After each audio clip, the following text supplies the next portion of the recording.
영양은 높고 당분은 낮은 질 좋은 곡물로 치솟는 혈당을 잡았다는 오늘의 주인공. 혈당 조절을 위해 앞만 보고 달려온 지난 5년. 당뇨병의 덫을 벗어나 당당한 중년을 맞이한 김희숙 씨입니다. 활력 넘치는 모습에 덩달아 기운이 솟는 것 같지요. 매일매일 까먹지 않고 그냥 새끼 밥 먹고 나면 운동이 생활화되어 있어요. 다른 거 없죠. 당뇨를 위해서 하는 거지만 더불어 또 건강도 해지니까.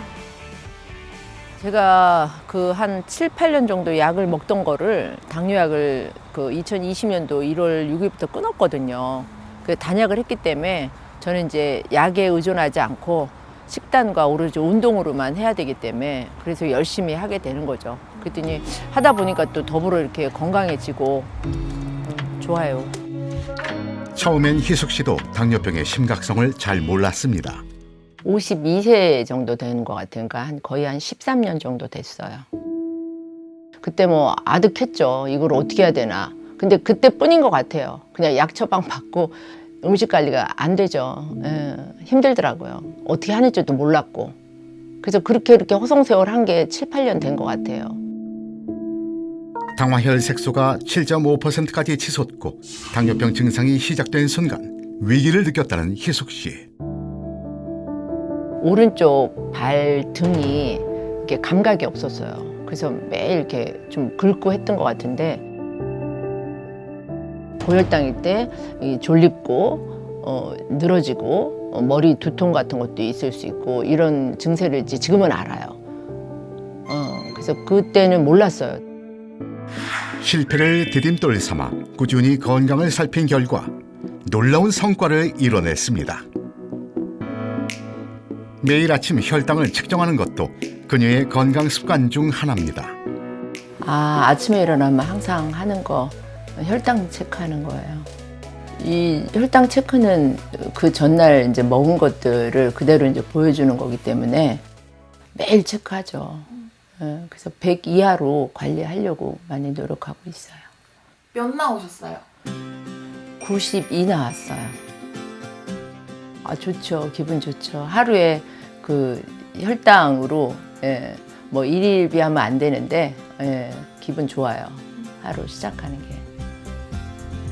노력의 결실이 차곡차곡 쌓여 최고의 성적표를 만들어냈습니다. 혈당 조절을 위해선 음식에 대한 이해가 가장 중요했습니다. 이러한 공부는 지금까지도 진행 중입니다. 지금 파로 밥 하려고요. 전에는 제가 이제 여러 가지 섞어서 먹다 보니까 그 전날 항상 씻어서 불려가지고 예약했다가 해서 먹었었거든요. 근데 파로밥은 안 불리고 먹어도 된다 그래서 그렇게 했는데 식감도 좋고 먹기도 너무 편해요. 5대5로 먹었는데 지금 이제 7대3으로 먹고 있어요. 밥만 8호로 바꿨는데도 혈당 조절이 되는 것 같아서 꾸준히 먹고 있어요. 혈당 관리를 위해 밥을 바꾼 희숙 씨.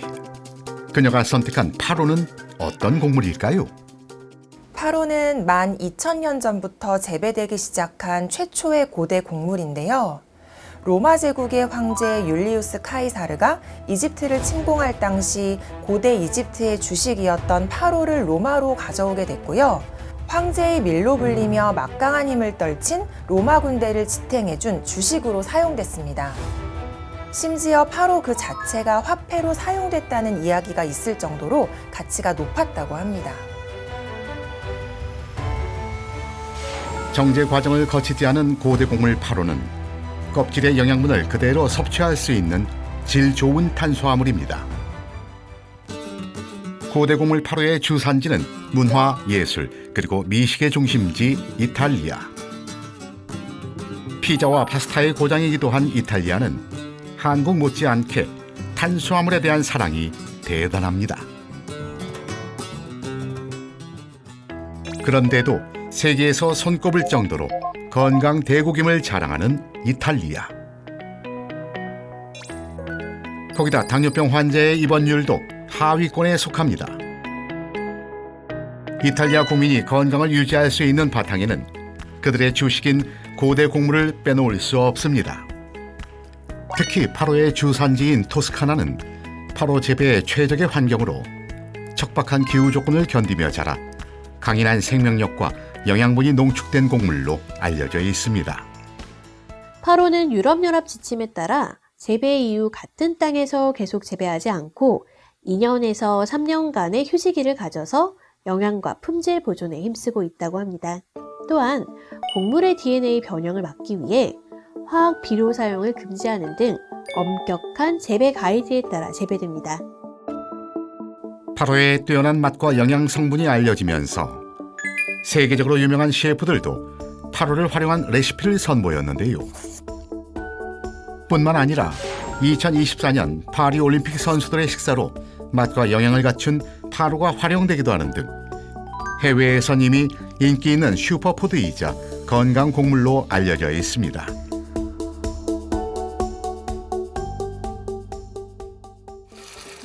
희숙 씨는 혈당 관리에 힘쓴 이유로 단 한 끼도 허투루 하지 않습니다. 채소와 단백질을 빼놓지 않고 챙기면서 고대 곡물 파로로 밥을 지어 준비합니다. 혈당 조절에 있어선 무엇보다 골고루 챙겨 먹는 것이 중요하다는 희숙 씨.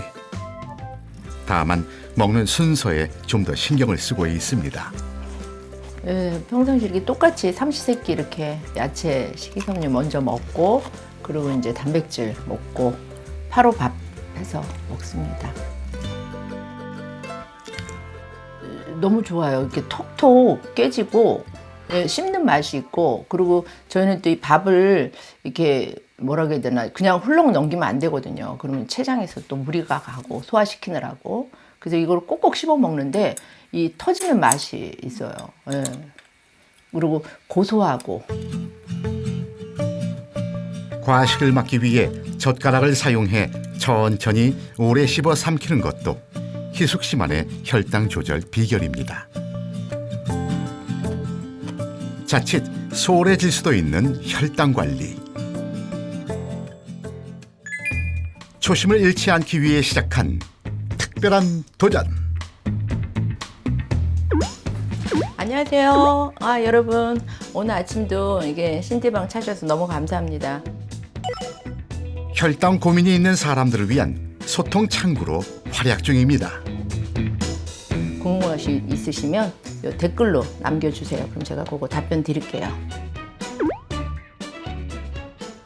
네네. 전 단계 받으셨어요. 전 단계가 굉장히 중요해요. 전 단계는 이미 당뇨에 발을 들여놨고요.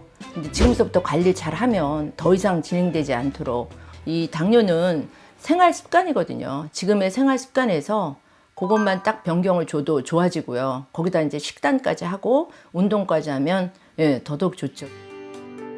당뇨병에 대한 공포를 누구보다 잘 알고 있기에 그간의 경험과 정보를 아낌없이 공유합니다. 여러분 그리고 이 식후 혈당이 원래 이제 2시간을 체크를 하지만 제일 중요한 게 스파이크거든요. 저도 지금 먹은 지 1시간 정도 됐기 때문에 저도 한번 체크 한번 해볼게요.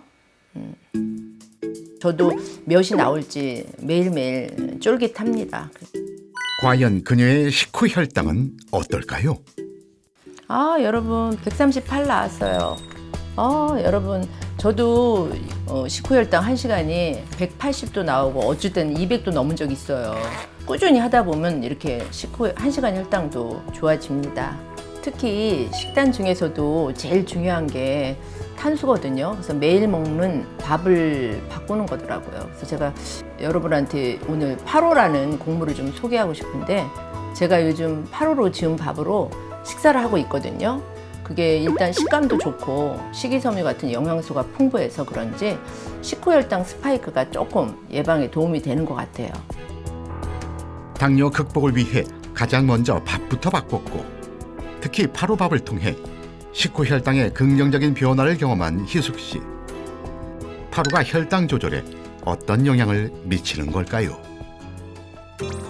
파로는 다른 곡물에 비해 당 함유량이 낮은 저당 곡물로 알려져 있습니다.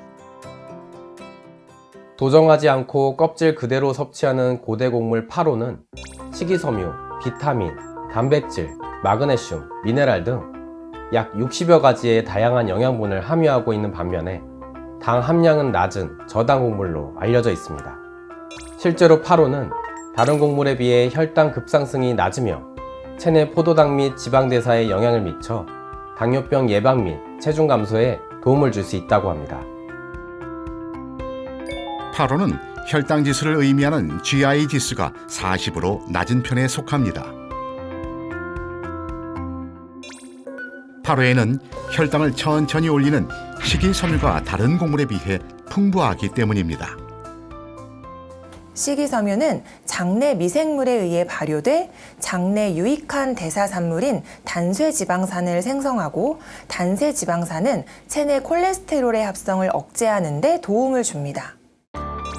실제로 파로를 섭취한 당뇨병 환자의 나쁜 콜레스테롤과 중성지방, 공복혈당이 모두 감소한 것으로 나타났습니다. 특히 껍질에 식이섬유의 일종인 아라비노자일란이 풍부한 파로.